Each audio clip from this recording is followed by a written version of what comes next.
Salut à tous, alors c'est Frédéric Delavier. Aujourd'hui, je voulais faire une petite vidéo avec un bruit de fond un peu excessif dans l'ambiance bruyante de Paris. Petite vidéo pour vous parler des chagrins d'amour et pour vous parler plutôt des chagrins d'amour masculins. Alors, j'ai souvent fait des vidéos sur ce sujet, sur ma chaîne, alors je le fais il y a plusieurs années, mais je vois que actuellement je reçois pas mal de messages de mes followers qui suivent mes réseaux sociaux, de jeunes hommes en général qui sont actuellement en train de vivre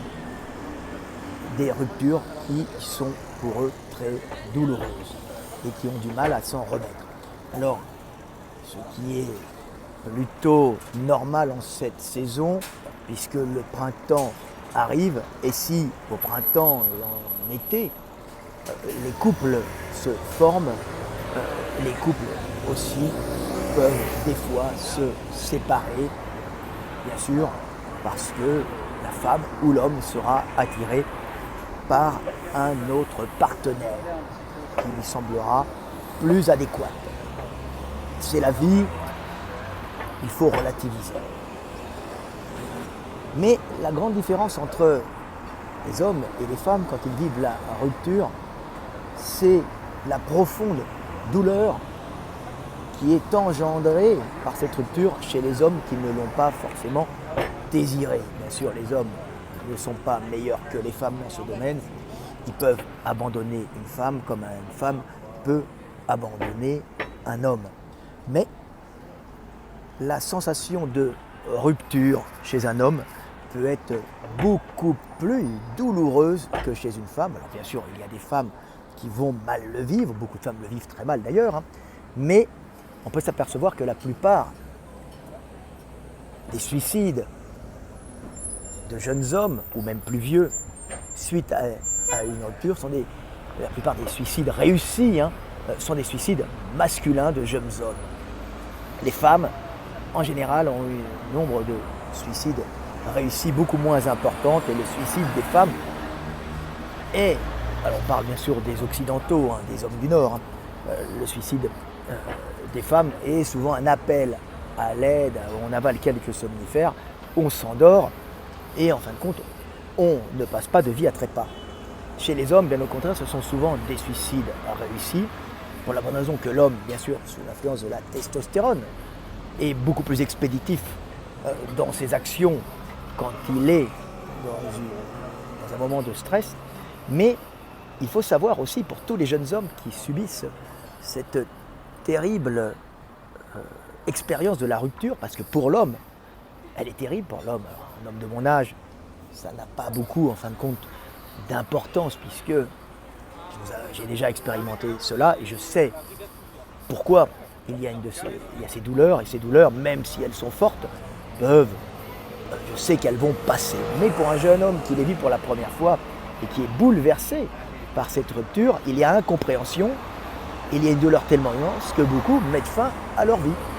Et je vais vous expliquer pourquoi, et vous allez comprendre, c'est extrêmement simple. C'est inscrit au fond de notre code génétique, cette douleur intense qui touche l'homme lorsque sa dulcinée, son amour, le quitte, est en vérité quelque chose qui est très utile à l'humanité et qui est en fin de compte un profond attachement que l'homme a à sa femme ou même à ses femmes, qui est un attachement qui a permis à notre espèce de survivre. Ainsi,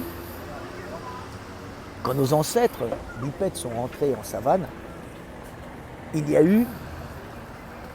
un changement, bien sûr, radical de mode de vie dû à l'entrée dans cette savane où les femmes, sont devenues extrêmement dépendantes de ce que les hommes leur apportaient en nourriture, puisque la savane est un milieu extrêmement dangereux, où il est périlleux, dangereux de s'éloigner des arbres, puisqu'il y a de grands prédateurs qui arpentent cette plaine herbeuse, où il y a quelques arbres bien sûr, pour chasser et manger des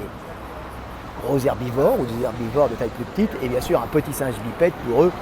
pourra faire un déjeuner ou un dîner riche en protéines et pas si difficile, en fin de compte, à chasser. Donc, les femmes sont devenues particulièrement vulnérables dans ce milieu. Les femmes, nos ancêtres, les femelles de nos ancêtres, si on veut parler d'hommes, parce qu'elles avaient, avec la bipédie, cette obligation de porter leurs petits dans les bras, et ils avaient une bipédie balbutiante avec une course qui était pas encore aussi efficace que la nôtre, même si la nôtre ne peut pas paraître fantastique, elle est quand même efficace pour les accélérations et fuir rapidement sur de courtes distances. Nous sommes avant tout des marcheurs de fond, plus que des coureurs, mais nous marchons sur de grandes distances de façon économique. Mais les femmes avec les petits dans les bras ne pouvaient pas courir très vite et étaient attaquées par les prédateurs. Donc elles ne pouvaient plus se nourrir, aller chercher la nourriture, ce qui, elles pouvaient à côté des arbres,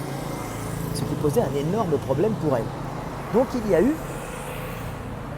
l'apparition de cet échange sexe contre nourriture, où les hommes, les mains libérées, puisqu'ils n'avaient pas porté de bébé, pouvaient, avec des bâtons dans les mains, aller en savane, rechercher de la nourriture carnée, grasse. La graisse, c'est beaucoup de calories sur 1 kilo. Plus, c'est 3 fois plus que des hydrates de carbone que l'on pourrait trouver dans les végétaux, et encore plus, puisque c'est beaucoup plus hydraté. Donc c'est très riche, et les hommes pouvaient partir avec des bâtons, regarder au loin s'il y avait des vautours et aller essayer de chaparder des charognes fraîches à des prédateurs de taille moyenne pour les rapporter aux femelles. Mais ils ne rapportaient pas ces aliments aux femelles parce qu'ils en avaient juste envie comme ça, mais non. Parce que la vie étant un échange, c'était cet échange de sexe ou attention contre nourriture. Ce classique épouillage, vous savez, la femelle épouille le mâle, lui donne des caresses, lui donne de la tendresse qu'il ressent, il est programmé pour aimer cette tendresse, et en échange, il va apporter de la nourriture à la femelle, et il va, chose exceptionnelle, générer un attachement affectif aux femelles, non pas par un amour auquel on ne pourrait pas donner de définition, mais par un amour qui a comme fonction, cet attachement à la femelle où on donne sans rien attendre en retour, ce n'est qu'une illusion en vérité, et il donne en vérité parce que la femelle, c'est le meilleur moyen pour que la femelle ne s'éloigne pas des arbres et puisse éduquer et puisse nourrir des petits, et se nourrir elle-même, et en fin de compte mener à terme des grossesses, et puis mener aussi à terme des petits êtres pour qu'ils passent l'enfance sans se faire dévorer, puis ils grandissent correctement, nourris par un papa qui ira chercher la nourriture pour la maman, papa qui sera en fin de compte attaché effectivement à cette maman à qui il échangera sexe et attention contre nourriture. Donc, une programmation d'attachement extrêmement importante chez les mâles pour, en fin de compte, faire perdurer l'espèce et nourrir les femelles. Donc, on retrouve dans cette évolution humaine des choses merveilleuses. Nous sommes, par exemple, programmés pour cet échange sexe contre nourriture, et qu'il y ait un échange optimal, que l'homme aille chercher la nourriture, aille chercher la calorie pour la ramener à la femme. Et on est le seul primate à avoir perdu nos périodes d'oestrus, c'est-à-dire des signes chez la femme, la femelle, d'autres primates, ou de nos ancêtres qui devaient exister en forêt par exemple, des signes apparents pour la femelle dans son comportement, la coupe un peu tendue en arrière, le rougeoiement des muqueuses autour des zones génitales, pour attirer en fin de compte le mâle pendant les périodes d'ovulation pour optimiser la possibilité d'être fécondé. Donc attirer en vérité un maximum de mâles qui les nourriront, mais les mâles ne pourvoiront pas avec ce système-là à l'alimentation des femelles. Ils ne dépensent de l'énergie en allant vers elles et en combattant entre mâles pour les avoir, en s'imposant parmi les autres mâles, plusieurs moyens, pour féconder en fin de compte la femelle au bon moment. Puisque la femelle, dans un milieu forestier sans grand danger à cause des prédateurs, pourvoit elle-même à la nourriture de ses petits et à la sienne. Dans un milieu de savane, c'est extrêmement dur, donc elle est obligée en fin de compte d'échanger de la tendresse et de l'attention et du sexe avec les hommes pour être nourris, ces hommes devenant dépendants de tendresse et de sexe et d'attention. Et, chose encore plus fantastique, les femelles des humains vont perdre leur période d'oestrus, c'est-à-dire qu'elles vont cacher, d'une façon, c'est une programmation, bien sûr, c'est les groupes qui n'avaient plus de période d'oestrus qui ont le mieux survécu, puisque les mâles, ne voyant plus quand les femelles étaient fécondables, les nourrissaient et s'y intéressaient avec échange sexe contre nourriture, toute l'année, toutes les semaines et tous les jours, pour pouvoir avoir des relations affectives, de tendresse et de sexe avec elles, qu'elles vont échanger contre de la nourriture, afin d'optimiser le rapport calorique pour elles et leurs petits. Donc, nous sommes la seule espèce de primate à avoir une sexualité constante, avoir une espèce d'obsession pour la sexualité permanente, qui était en vérité un moyen de nourrir les femmes qui étaient devenues vulnérables. Alors ça s'est encore continué dans nos sociétés humaines, où les femmes, avec des petits à croissance lente, et puis remontant au nord aussi des climats assez durs, où les femmes devaient rester à l'intérieur pour éviter les pathogènes respiratoires qui auraient pu toucher des petits en pleine croissance au système immunitaire pas très fort. Donc les femelles étaient obligées de rester à l'intérieur, ce qui fait qu'il y avait un manque calorique constant que l'homme comblait en allant chasser, en rapportant à la femme qui nourrissait à ce moment-là, qui nourrissait en même temps ses petits à croissance lente. Et c'est ainsi qu'est né cette espèce d'attachement de l'homme à la femme, un couple qui dure, en fin de compte, le temps, qui durait à la base le temps de la croissance d'un petit, pour qu'un petit devienne un être adulte capable de se débrouiller tout seul. Donc un attachement qui dure plusieurs années de l'homme à la femme et même qui peut perdurer, comme chez nous les hommes. Un attachement viscéral de l'homme à la femme qui n'est pas fait pour donner un amour comme ça, un amour qui est fait en vérité pour permettre à la femme d'être alimentée et d'avoir nos petits qui deviendront des adultes pouvant transmettre la vie, cette vie en nous qui accueille bien sûr la conscience du monde ou de Dieu. Donc le monde est fantastique et a généré l'homme avec cette sexualité permanente, cet échange sexe contre nourriture qui peut donner l'impression que la femme est vénale et n'attend que des attentions d'un homme et de la protection. En fin de compte, c'est une véritable programmation de survie pour toute l'espèce humaine. Et si l'homme est si fragile, quand une femme le quitte, c'est qu'il est magnifiquement bien programmé pour s'attacher aux femmes jusqu'à en mourir si elle le quitte, parce qu'elle ne supporte pas la rupture. Combien de crimes passionnels ont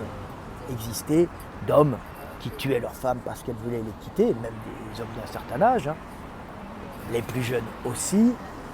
ou d'hommes qui mettent fin à leur jour parce que la situation de rupture devient terrible. Mais cette situation de rupture, cette situation en fin de compte de manque de l'homme à la femme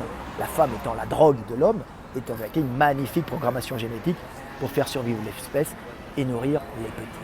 C'est pour ça que je dis à tous les jeunes hommes qui m'appellent, et vous êtes nombreux en cette saison, puisque c'est la saison où les couples se forment, et quand des couples se forment, d'autres partent, se détruisent, se disloquent. Et oui, quand l'un monte, l'autre descend, quand l'un s'unit, l'autre se désunit. Tel est le monde, telle est la vie. Et avec cette vidéo, j'espère vous expliquer pourquoi vous ressentez, vous jeunes garçons, même hommes plus âgés, ce terrible désarroi et ce manque terrifiant quand votre dulciné vous a quitté pour un autre pas forcément mieux que vous, parfois plus fortuné, parfois plus vigoureux, mais quand elle a analysé que vous n'étiez pas le bon, peut-être pour transmettre la vie,